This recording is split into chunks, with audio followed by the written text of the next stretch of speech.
So I wanted to talk about this before I forgot about it and while it was on my mind. Imagine calling me a weirdo or saying that something is wrong with me when you don't really truly know me and all you know is, the information that's been fed to you by somebody else, right? And so you have heard this information over the course of, I want to say about 13 years, about the issues that have been presented in a relationship. And now there are faults that you have with the person that you don't even interact with on a daily basis or like any basis really, other than when me and this other person want to get your opinion.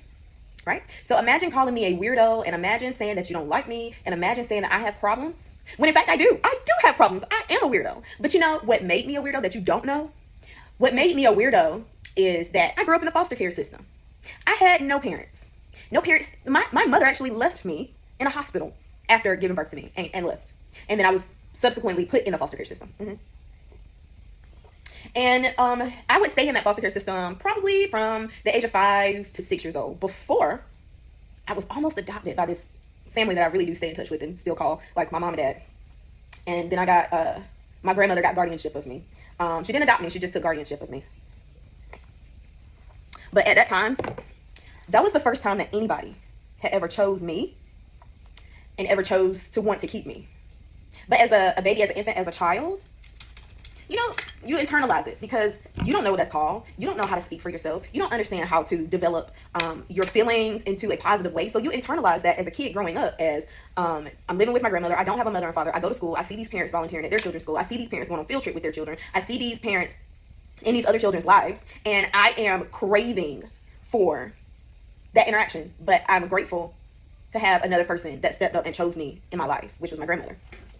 And so I would then go on to live my life as a child that was constantly bullied. All I wanted to do was fit in.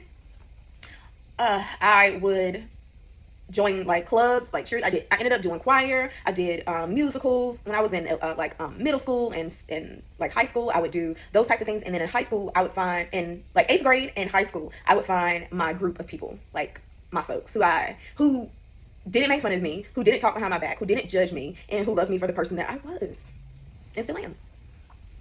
And all my life, I just wanted to fit in. I just wanted to be chosen. I just wanted to be picked. But when you're born to be a weirdo, you're not supposed to fit in. You're not supposed to fit in.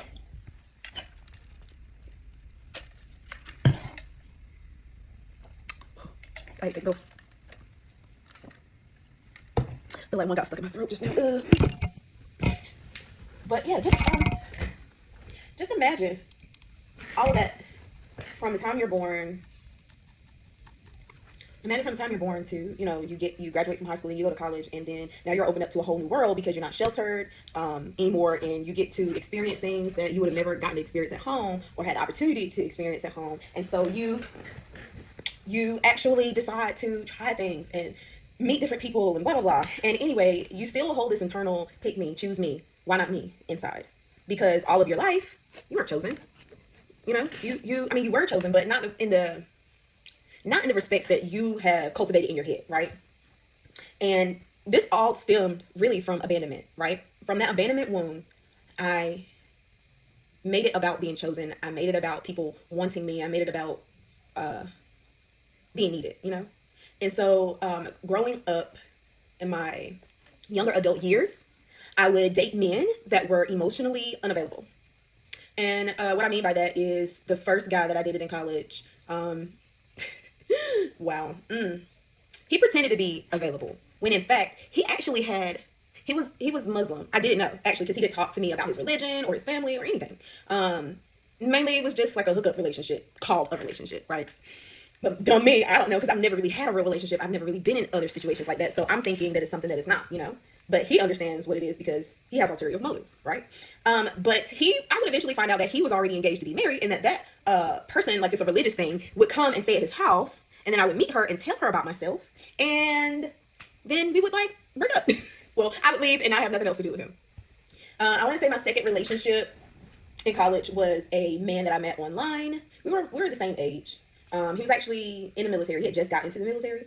So he wasn't like a college student or anything, but he was so emotionally unavailable that he was already cheating on me the same time that we were talking. And then when we decided to be in a relationship and he would come and stay over at my home, I would pick up his phone one night, look through it, and see other women sending him videos and pictures in their lingerie and conversation history that was not about friendship. If you catch my drift, you know what I'm talking about. So that relationship would move into a marriage because I thought this person actually was choosing me. I thought I had forgiven the infidelities with an S. He was the most unavailable man I have ever been with, ever. And I didn't realize it because he was a narcissist and he love bombed me, which I'm starting to understand what love bombing is. But yeah. And so it would really kind of confuse me, and it would convince me to stay a lot of the time when I knew I needed to get my ass out of that relationship. But while growing up, I can say I had an aunt who was an earth angel. She was truly like a special person. This woman chose me. This woman chose to help take care of me like a mother. This woman chose to go on field trips with me sometimes. I think she's went on one field trip. That was to like a museum. I don't even remember where it was from. But anyway. But she was my mom. She was my dad. She was my everything. She passed away from breast cancer my freshman year in college. And so I had really, truly been grieving her every day. And yeah. But let's fast forward to now, to where, you know, imagine you have a spouse who has a best friend who that spouse confides in, but doesn't tell the whole truth when stuff goes on. So now this best friend or this other friend has this preconceived notion that they don't like me and that I'm a weirdo. When they don't know what I've been through in my personal life, when they don't know how hard I had to fight to stay alive in my previous marriage, and when they don't know how hard it was for me to physically want to stay alive during COVID. And then figuring out that I actually do have another unemotional person in my life that I call my spouse, who's unemotionally available because of his own childhood trauma, right? And then begging and pleading to get that emotional connection and not just a surface level connection. But how would that person, that friend, even know about everything that goes on in our household, every conversation that we have, everything that he says to me that then makes me think, wow, this is emotional abandonment. And then having like an aha moment months ago that the things that I do are based off of abandonment issues. So how would that best friend know that? How would he know that I have been through more than the average person in one lifetime? I'm not saying I don't have problems. I'm not saying I'm not a weirdo, because I am, and I probably wave my weirdo flag.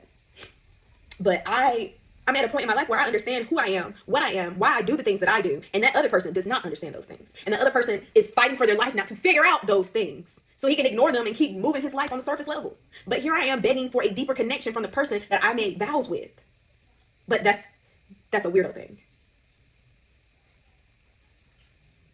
That's a person who has problems. Right?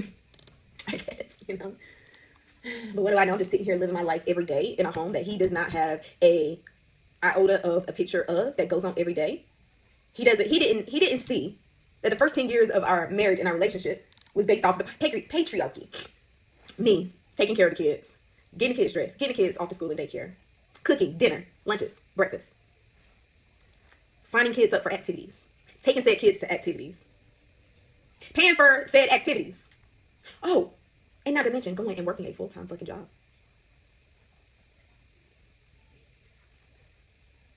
So call me a weirdo, call me whatever you want to call me, say you don't like me, say you have issues with me. That's fine. I don't give a damn. But I just want you to know that the things that I've had to fight for in my life, I deserve.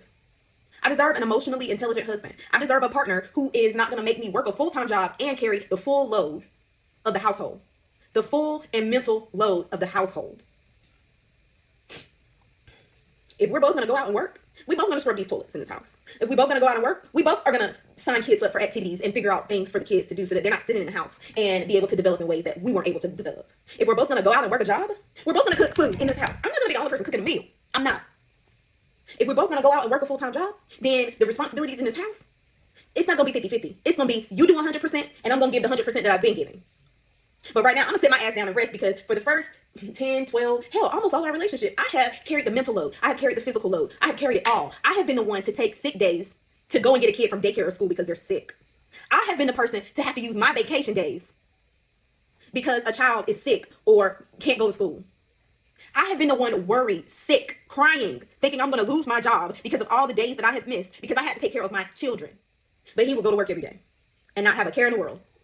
Nobody would call him with an emergency over a kid. Nobody would call him over an emergency about anything. And the one time I call him to confide in him something that truly broke my heart about me that I learned during therapy, he says, "Is that going to cost $150 every time you go and see her?"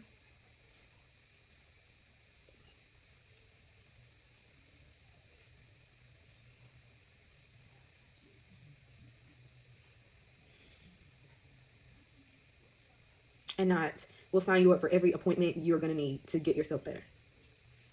How many times have I joked, but was serious, that if I passed away, this house would fall apart without me because I do everything. He gets to just show up, be daddy, and enjoy life, enjoy vacations, enjoy everything. He just gets to show up and enjoy. All the vacations that have been planned, I plan those vacations. All the places that we went along those vacations, I plan those vacations. And all the cruises that we went on, I may not have planned those vacations, but I planned the hotel stays. I planned the restaurants around the hotels that we could visit and eat at that were affordable. I planned the budget to pay for those said cruises and vacations. I did everything, all the legwork, and you would do a little driving. You participated in getting us there, even though we do 50-50 driving. But you just get to show up and enjoy and have a good time. And now I'm over here looking at the books, saying, yeah, we could do this, we could do that, we could do this. Damn, oh, we don't have enough for this. We can't go here and we can't do that. Or, yeah, I gotta push this bill to the side so we can enjoy something. Or I got to navigate some things so that we can buy groceries. Or I have to do whatever it takes to make sure our family is provided for and happy and safe. And the only thing he's responsible for is bringing in a paycheck. Ben has his own complaints about the things that he wants out of a relationship, but doesn't give the bare minimum of showing up as a partner in a marriage. But I'm a weirdo and I have problems. Fuck you.